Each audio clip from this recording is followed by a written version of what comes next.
Here's an update on our Wagyu calves.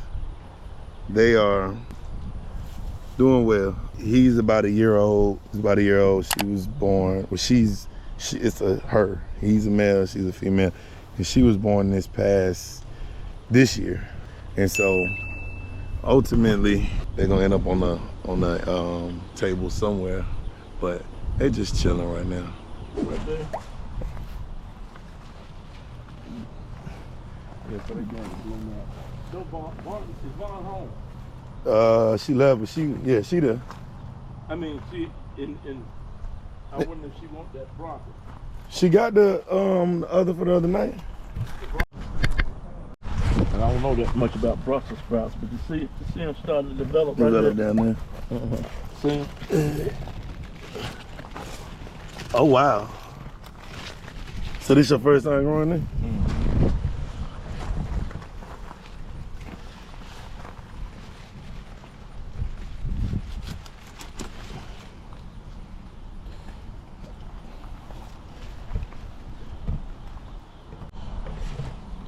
That's the head of broccoli. That's the advantage of small raised bed garden. You can just come in and pick what you need. And you don't have to have equipment or a whole lot of space. Quality produce. Collars over there.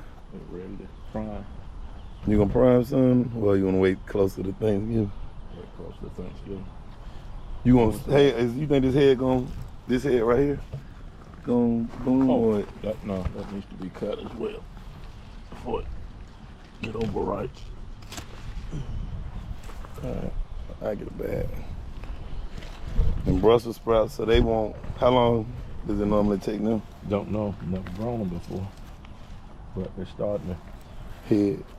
Put them, yeah. And that's mustard greens over there. They should be ready in about a week or so.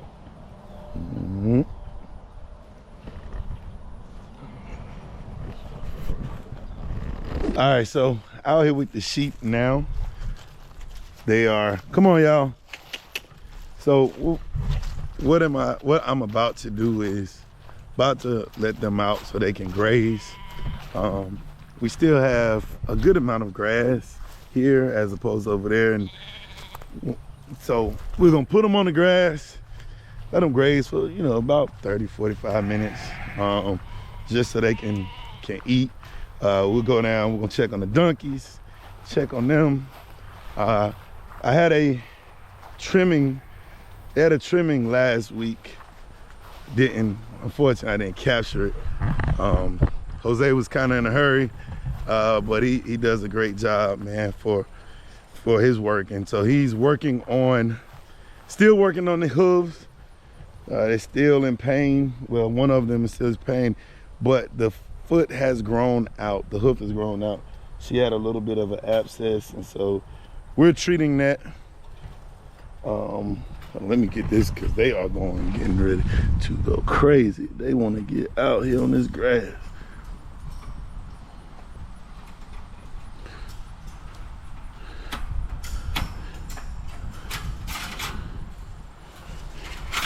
Release the sheep.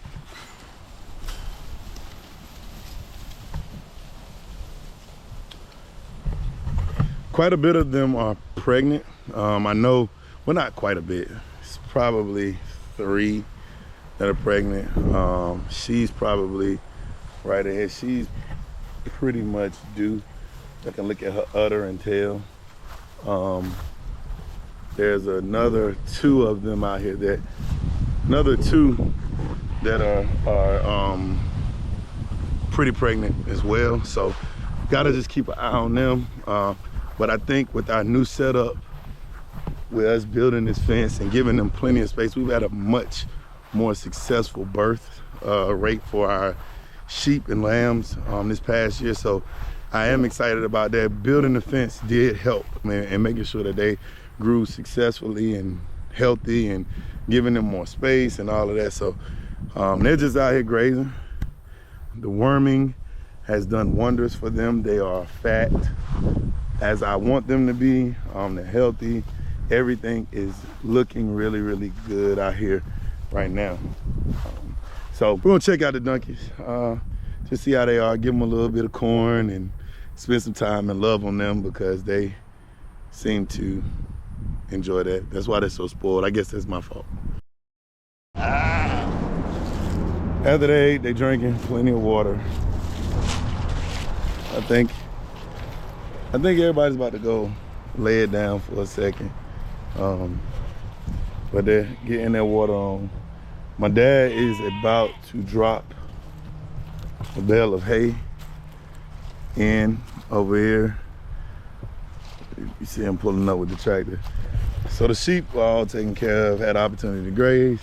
I gave them some corn off camera. Didn't want to give them too much just because we have some that are pregnant and don't want to enlarge their babies too much. I don't know if it's true or not, but people say that you shouldn't feed them as much grain during that last trimester, or I don't know if it's trimester, however many months, but I don't want to feed them too much. So too much grain right now. I want to try to keep them on as much grass as we possibly can.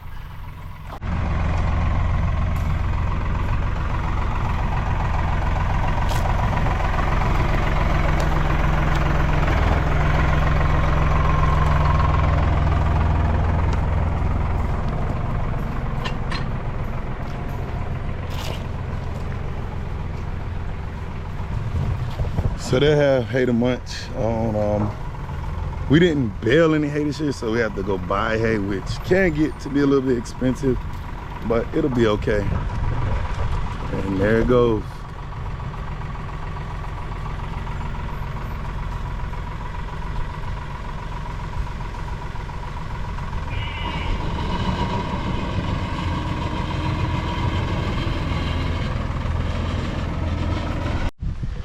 So they're all standing around. They're not hungry at all, which is a great thing. It's very satisfying when you know they're not hungry. On the other end, you're pretty stressed out when the animals are hungry and have anything to feed them. But they didn't go to that hay at all whatsoever. They're plenty full. I can assure you in a day or so, maybe 3 days, we'll have to put another bale in. So now we're gonna check on Jessica and Millie as I leave this gate. No, you're not coming out. Stay in, stay in. I know you wanna come over here, but you're not.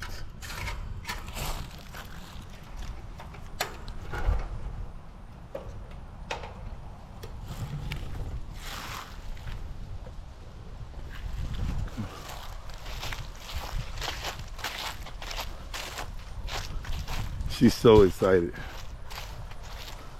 to come to me. Hey girl, what's up? What's up? Hey, how are you? Donkeys are like the most affectionate animals. If she could sit in my lap, she probably would. I wouldn't advise it.